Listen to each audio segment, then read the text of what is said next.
My name is Dave Palmer. I was captain of the 1967 wrestling team here at Annapolis, and grew up in a little town in northwest New Jersey. Was recruited by, thank God, Ed Pierre, who was, if you don't know, was an all-time great wrestler and great coach, and was a great person, as that matter.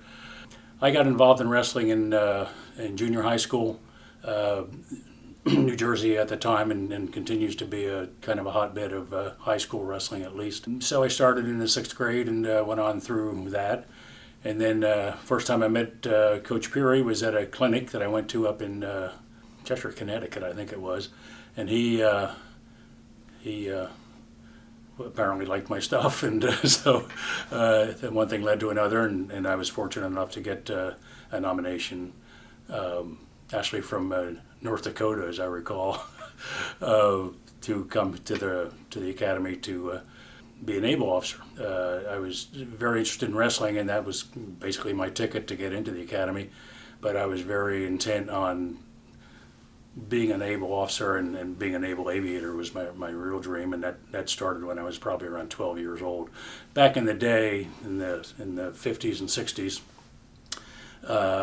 you couldn't pick up a newspaper without getting some blurb about the latest airplane in the military, the latest ship that's being built, whatever. It was just very propagandized a couple of decades, and I lapped it all up, and was very intent on getting in the military, especially the naval aviation.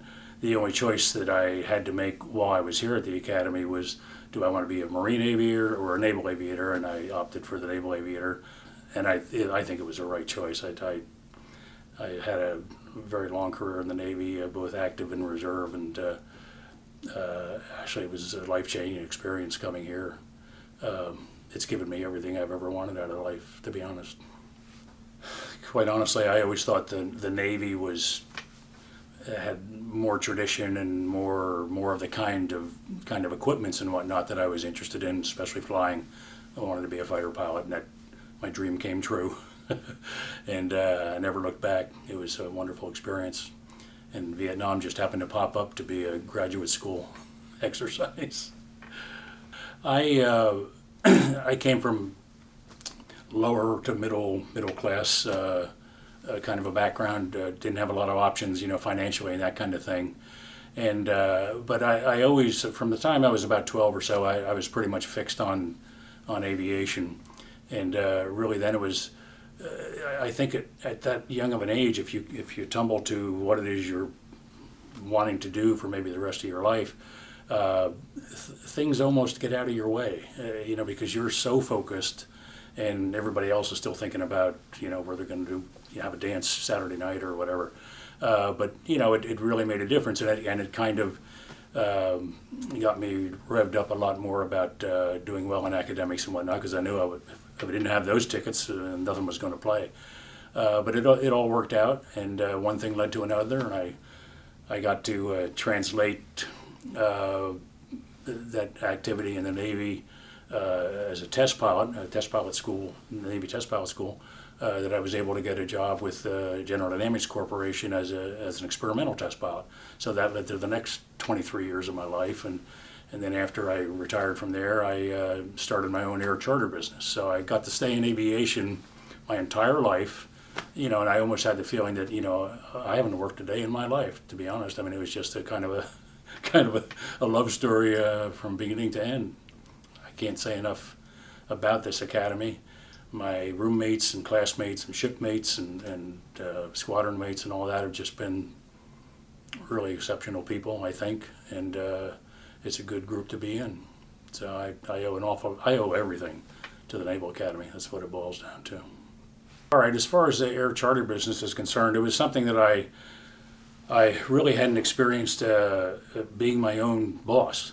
And I'd worked for two large corporations. One's the U.S. Navy, and the other one was actually General Dynamics at the time, and then Lockheed Martin.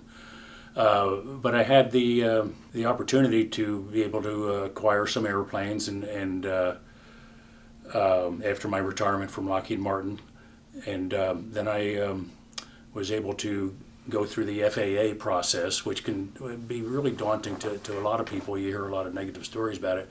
But I had so much background as far as flying was concerned and kind of the way that governments work, so I kind of knew how to play the FAA game, long story short. So within 6 months or so, I was certified to be an air charter operator, which means I literally on demand, what they say, it's like a taxi. You call up and I want to go to East Jabib and whatnot, and I'll take you right to East Jabib, no matter how small an airport it is or whatever. And where I was living, operating out of, was just west of Fort Worth, Texas.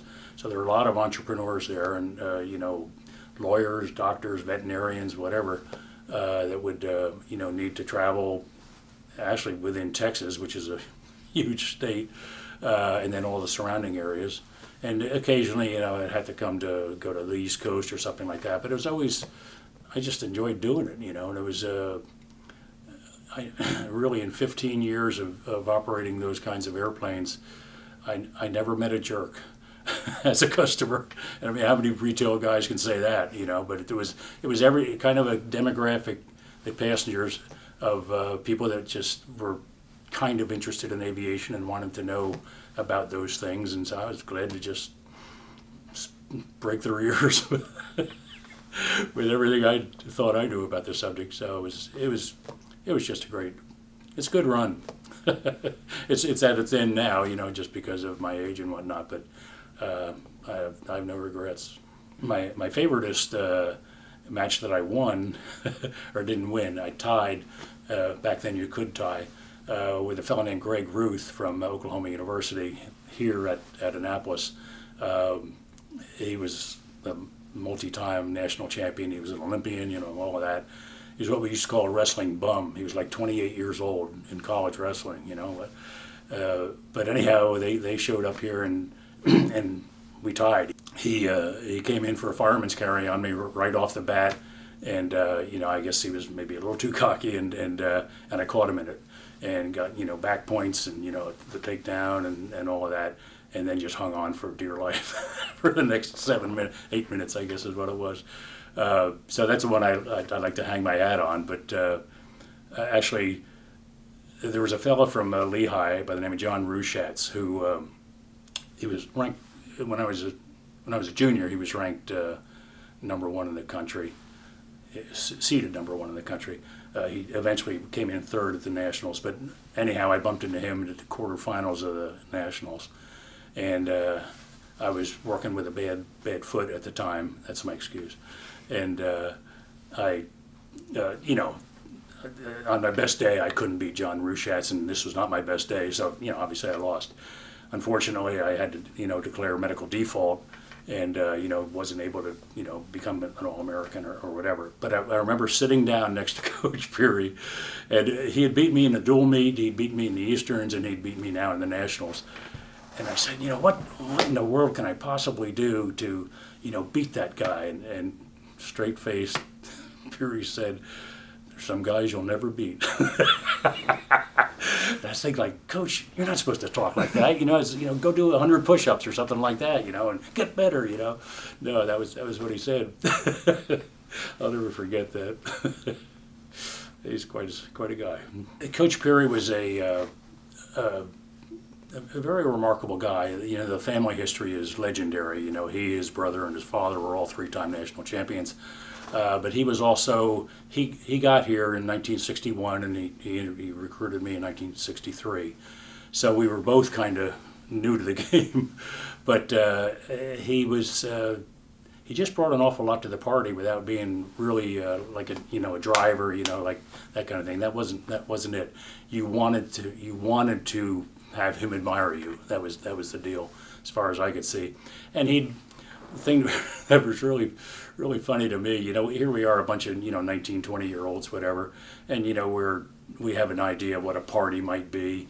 Well, Coach Pierre and his wife, they would always put on this thing in the spring, I guess it was after the season, where you'd invite your sweetheart or whatever to come join us, and we'd do potato bag races and three-legged races, stuff like that. And I'm thinking, God, this is kind of juvenile, and whatnot. And then I started thinking about it, and it was so Ed Pierre that I looked forward to it every year. It was really a neat thing, and you know, you walked away sober. So he was quite a guy. He really was. I was really sorry to see him go, and we had I don't know if you recall, we had a 4-day, celebration of life when he passed away. He was quite a guy. He made all of his bond together and made it kind of your life story. Quite a guy. When I first heard that Kerry Collette was going to be our coach, I was really excited. He's a very energetic, go-getter kind of a guy, and his performance in Pennsylvania as growing up is legendary. And a 4-time Pennsylvania state champ, that doesn't happen like ever, kind of thing. But the thing that I really liked about was how he brought a team from nowhere to somewhere in a relatively short period of time. So he's got kind of the Pierre approach too. Not only a great wrestler, he's a great coach, that kind of thing. So I'm really excited about him being here, and I think we're going to do big things, and I want to get back into the top 10 like we were back in the day. And so, and he believes that he can get us there, and I really hope he can. And I think, so much of that is recruiting, and for a guy like him who comes from Pennsylvania, where the wrestlers are, his name is a household name in Pennsylvania. So, we have an opportunity here to maybe bring in some really blue chip kids, and get a whale of an education besides, And actually, if you do it like I did, just it'll be the framework of your life, and the people you meet here, you're gonna love them. I mean, they're just great people, year after year.